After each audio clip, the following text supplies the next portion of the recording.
Bismillahirrohmanirrohim. Assalamualaikum saudara seiman, semoga dalam keadaan sehat walafiat.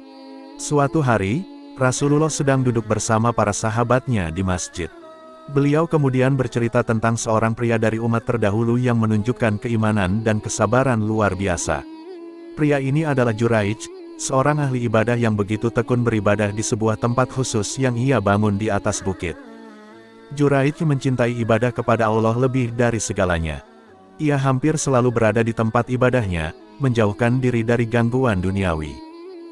Suatu hari, ketika sedang sholat, tiba-tiba ibunya datang memanggilnya. Ia mendengar panggilan itu, namun karena sedang dalam sholat, Juraij merasa ragu apakah ia harus segera menjawab atau melanjutkan sholat. Akhirnya, ia memilih melanjutkan sholatnya. Kejadian ini terulang hingga 3 kali. Sang ibu pun merasa kecewa karena Juraij tak kunjung menjawab panggilannya. Dalam kesedihan, ibunya berdoa kepada Allah agar Juraij diuji dengan sesuatu yang akan membuatnya sadar. Allah mengabulkan doa sang ibu, dan tak lama kemudian, fitnah datang menimpa Juraij.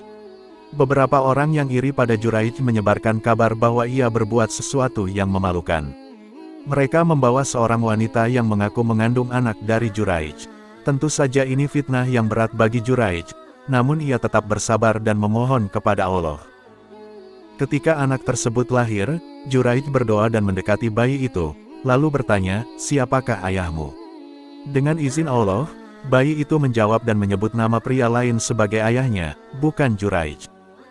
Orang-orang pun tersadar bahwa Juraij tidak bersalah. Hikmah dari kisah ini adalah tentang kekuatan doa seorang ibu, serta pentingnya menghormati dan memenuhi panggilan orang tua. Walaupun ibadah kepada Allah itu penting, tapi menjawab panggilan seorang ibu juga termasuk perintah Allah yang harus ditaati.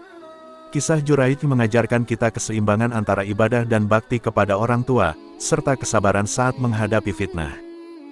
Dalam kisah Juraij, Rasulullah memberikan pelajaran penting bahwa memenuhi panggilan ibu lebih utama dibandingkan melanjutkan ibadah sunnah. Sholat yang dilakukan oleh Juraij saat itu adalah sholat sunnah, bukan sholat wajib, sehingga seharusnya ia menjawab panggilan ibunya terlebih dahulu.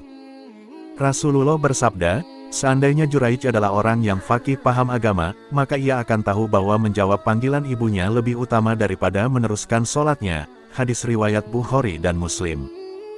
Hal ini menunjukkan bahwa berbakti kepada orang tua adalah kewajiban besar dalam Islam, bahkan dapat mendahului ibadah sunnah. Allah sendiri memerintahkan umatnya untuk berbuat baik kepada orang tua setelah kewajiban menyembahnya, sebagaimana firman-Nya, dan kami perintahkan kepada manusia agar berbuat baik kepada kedua orang tuanya. Ibunya telah mengandungnya dalam keadaan lemah yang bertambah-tambah, dan menyapihnya dalam 2 tahun. Bersyukurlah kepadaku dan kepada kedua orang tuamu, hanya kepadakulah kembalimu. Quran Surat Luqman ayat 14. Dari kisah Juraij, kita belajar bahwa Allah sangat memuliakan orang tua. Ibadah adalah kewajiban utama, tetapi ketika orang tua memanggil dalam kondisi yang membutuhkan, maka menjawab mereka adalah bagian dari ibadah kepada Allah. Namun, jika ibadah yang dilakukan adalah ibadah wajib seperti sholat 5 waktu, barulah panggilan orang tua bisa ditunda dengan baik. Islam selalu mengajarkan keseimbangan antara kewajiban kepada Allah dan kewajiban kepada manusia, terutama orang tua. Wallahu alam, demikianlah kisah ini, semoga bermanfaat, lebih dan kurangnya mohon maaf. Wassalamualaikum.